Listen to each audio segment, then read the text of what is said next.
There's a moment in every relationship, a moment you don't notice when it happens, but later you look back and think, that was the beginning of the end, and I didn't even see it. This is the story of Emily and Noah. They weren't perfect people, just perfect for each other, or so they believed. They met in New York under the yellow lights of a rainy street, both trying to catch the same cab. Emily laughed, Noah apologized, and somehow they ended up sharing the ride. Some rides end in a goodbye, but theirs turned into dinners, conversations, late night confessions, and eventually, a love they both trusted with their whole heart. For 3 years, they built a world together. A small apartment, a big dream, and a promise to always communicate. But love doesn't break all at once. It breaks in small pieces. The first crack. It started with Noah working late. Just one late night, then two, then a week. Emily would sit by the window, watching the city glow while waiting for a text that never came on time. And when he finally walked in, tired, distracted, smelling of coffee and stress, he never noticed the dinner she cooked, the way her eyes followed him, or the quiet pain she tried to hide. Noah wasn't cheating. He wasn't cruel.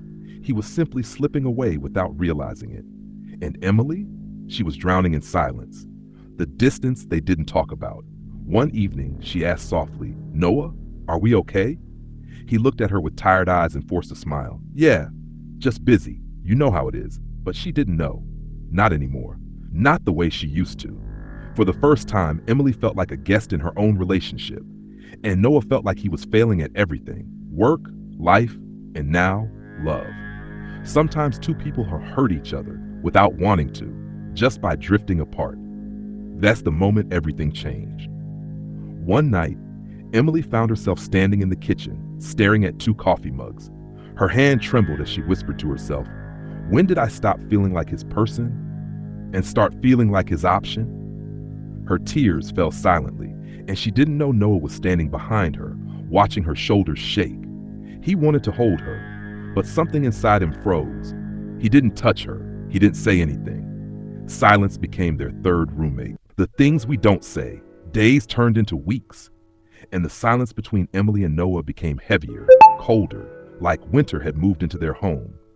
They still lived together, still shared a bed, still said good morning and take care.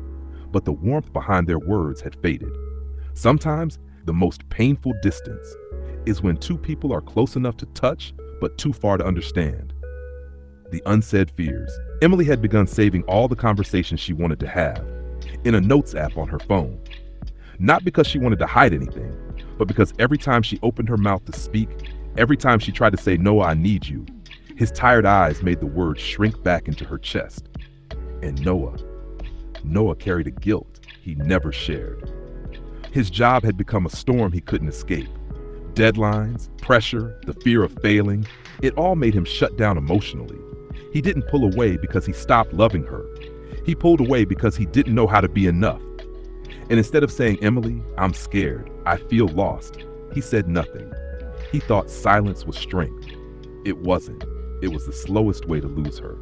The night of the breaking point. One cold Friday evening, Emily cooked Noah's favorite dinner. She lit candles, played their song quietly, hoping maybe, just maybe, it would bring them back. Noah walked in late again. Tie loosened, mind exhausted, heart confused. He didn't even notice the candles. He walked straight to the couch and buried his face in his hands. Emily stood there, just watching him, her heart aching with 1,000 unsaid words. She walked over and sat beside him. "Noah," her voice was barely a whisper. "We don't talk anymore." He didn't look at her. He couldn't, because guilt was a heavy thing, and he was drowning in it. "I'm trying," he whispered, "but I don't know how to fix this." Emily's eyes filled with tears. "I'm not asking you for perfection," she said softly. "I'm asking you for presence." Her voice cracked. "You're here, but you're not with me." Noah finally lifted his head, and the pain in his eyes matched hers, 2 hearts breaking the same way. "I don't want to lose you," he said. "Then stop acting like you already have," she replied. The moment that hurt the most, Emily suddenly stood up and walked toward the bedroom. Noah followed, anxious, confused. She opened their closet, took out a small suitcase, and placed it on the bed. "No, Emily, what are you doing?" She didn't answer immediately. She just stood there, staring at the empty suitcase, like it held the future she wasn't ready to choose. Finally, she whispered, "I don't know if staying hurts more or leaving does." And Noah felt something inside him shatter. This wasn't the angry kind of breakup moment. This wasn't yelling or blaming. This was two tired hearts, standing at the edge of a love they still wanted but didn't know how to save. When hearts choose their truth, the suitcase lay open on the bed, empty, silent, but loud enough to echo every fear Noah had tried to bury. He stepped closer, his voice trembling. "Emily, please don't pack, not like this. Talk to me, really talk to me." Emily sat at the edge of the bed. Her hands were shaking. Her heart felt heavier than the entire suitcase. "Noah," she whispered, "I'm tired of being strong alone." Her voice cracked, and it broke something inside him. Noah knelt in front of her, his hands touching hers gently. The first real touch in weeks. "I know I messed up," he said. "I know I disappeared, not because I wanted to, but because I didn't know how to ask for help." He took a deep breath, like finally releasing months of silent suffering. "I'm scared, Emily, scared of failing at work, scared of failing you, scared of failing us." Emily closed her eyes, a tear slipped through. "Then why didn't you just tell me?" she whispered. "Because I didn't want you to see me as weak." Emily shook her head slowly. "I never needed you to be strong for me. I only needed you to be honest with me." The truth that finally came out. Noah sat beside her, shoulders heavy. And then, the truth he had been hiding finally found its way out. "I love you, Emily, more than I have ever loved anyone. But somewhere along the way, I forgot that love means letting someone see you when you're hurting." Emily wiped her tears, and her voice softened. "And I love you, Noah, but I can't be the only one fighting for us." Her words were not angry. They were exhausted, real, honest. Silence filled the room again, but this time it wasn't cold. It was healing. A choice made with heart, not fear. Emily stared at the suitcase, then at Noah, then at her own shaking hands. Finally, she closed the suitcase, not filled, just closed. Noah looked at her confused. "What does that mean?" he whispered. "It means," she took a deep breath, "I'm not leaving tonight, but I can't stay the same way either." Noah nodded slowly. "So, what do we do?" Emily met his eyes, really met them for the first time in weeks. "We try again," she said, "but this time, together. No silence, no guessing, no pretending everything is fine." "And if we fail?"